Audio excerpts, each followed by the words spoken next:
Hey guys, I had at some more on that bike, and I figure I continue on showing you the journey of what I'm making, and I'll yap for a while.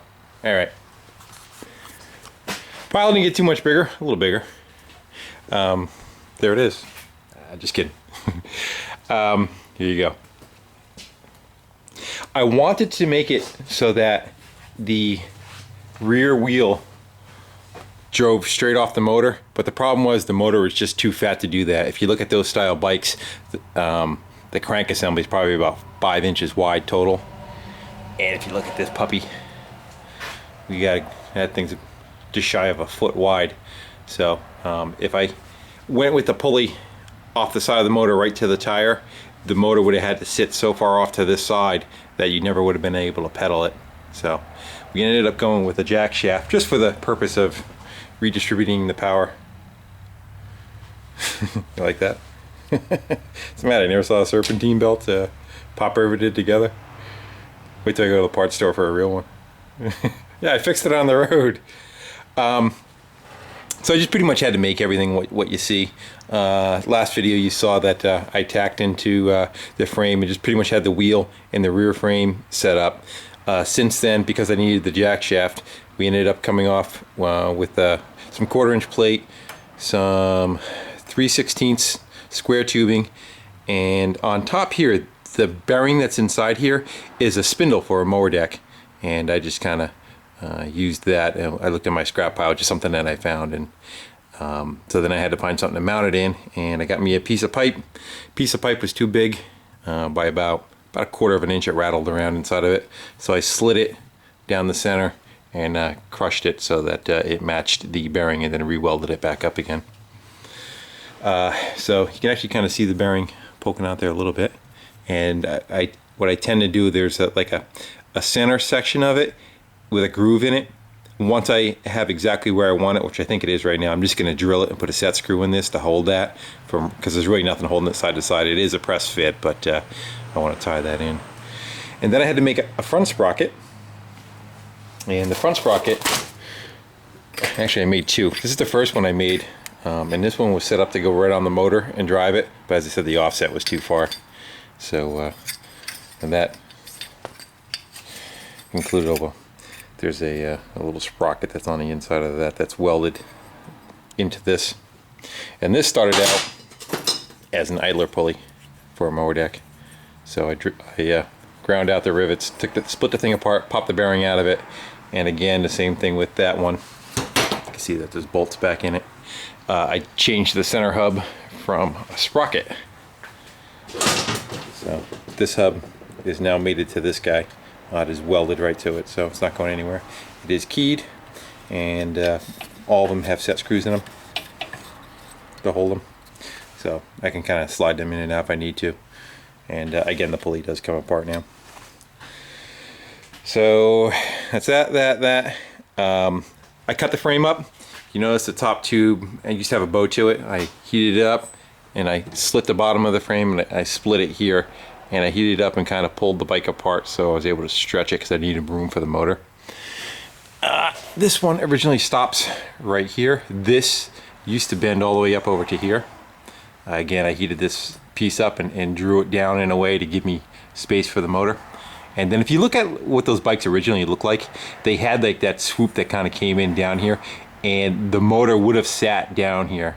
Obviously this motor can't do that, but just kind of going with the look of what those bikes had on the frame, I went with that. So it's probably 5 inches. I relaxed the bike, say 5 inches or so, give you room. It sits a lot lower than it used to, and I'll show you in a little while when I set it down. You can see the angle that the rack is on is totally off now. Now I had made room for the motor and the idler pulley. We just kind of heated up the crank and bent them out, so it does pedal as a regular bike, as you can see. Again on this side too, heated it up so that you have room to pedal. Yeah, that's what we got. My thinking, that this plate is just tacked in right now. My thinking is somewhere in the drivetrain has to be an area that you can connect and disconnect. I don't know how well a serpentine belt likes to do that. I know they generally, I think they bite too good to have it slip. You know what I mean by slipping is having a lot of tension in it and having some like other kind of pulley come up into it when you want to have drive. So I think I'm probably going to do it right here. I'm going to make this my my drive and idle. I'll have they make smaller versions of these. I'll probably have one of these come up into it, and that'll turn it on and off when I want to run it. And I'm thinking I'll be able to pedal it to start it also. If that's the case, I may put rip that pull start off of there and go with the style that the old ones had. Where else am I? What else I want to talk about? I had this all squared up. I had to slice it away again because my geometry was just off a little bit. The whole thing was kind of pitched in a little bit, so I had to cut it up and heat it. I'll weld that back together. I don't know. You want to start it? Yeah, let's start it. I got to prop you guys up on something now. Do you have a stand over here?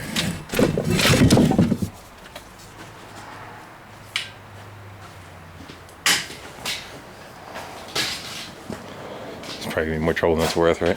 By the time I get you guys on here.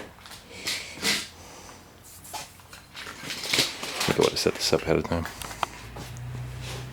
Alright. What do you think? Something like this? Bear with me.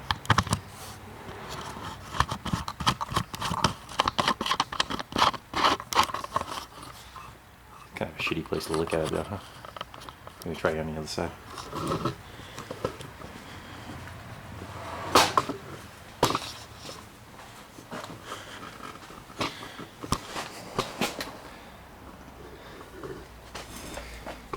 It's about as far back as I can get.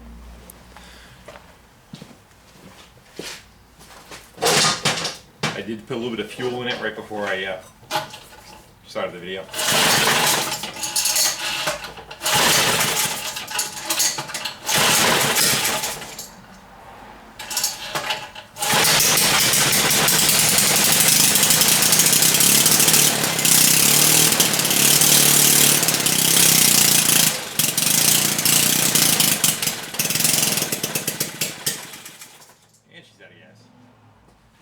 It just kind of gives you a general idea what we're looking at for a drivetrain. It'll be a lot smoother when everything's actually connected like it should be.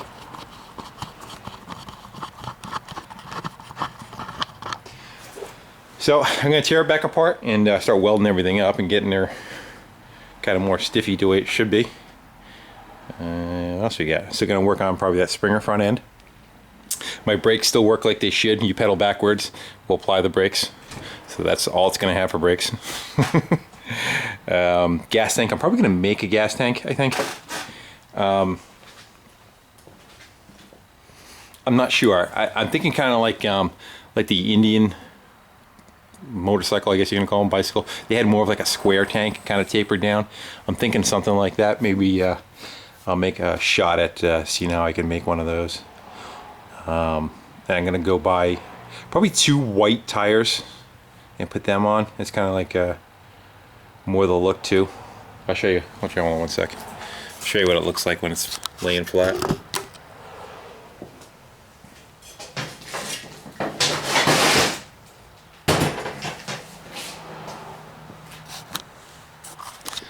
Give you an idea how much I cut the thing down. That block of wood kind of shows what the ride height would be. But if you look at that rack used to be straight, so that gives you an idea how much I cut and lengthened the frame on it. So yeah, I think it's too, the seat needs to be kicked back. We're gonna come up here and come back and put the seat, probably move the seat back about 5 inches, something like that, and lengthen the handlebars, possibly the Springer front end, or I'll make a front end off of that other bike. Oh, before I forget, special thanks to 65 Ford, a YouTube subscriber of mine. He puts videos up too. He, I don't know if he works for the company or what, but he hooked me up with a whole bunch of different kinds of like water bottles. check these suckers out. This one's got a nice volume to it. And what I like about them, they look like they're single wall. They're not double wall like the thermoses. So it makes it a lot easier to plumb as a fuel tank, punching it in the bottom, and they're stainless. So I think the green Schwinn that I made has a little tank on it. I may up it with one of these. Again, thanks very much. I appreciate that. Really nice of you. He wrote last week and said he wanted to help the cause. So check him out. It's 65 Ford, and it's spelled out 65 Ford, not the numbers. All right, guys. I just want to give you a heads up of kind of where I am with this. I'm thinking color-wise, probably red and white for the colors. I got to kind of look at some old ones to get an idea what was common with the colors on them. And we're actually going to take this one apart and paint it. Unlike some of the other things I've made. All right, I'm going to stop yapping, and thanks for watching my videos and writing and subscribing and etc. etc. Take care, guys.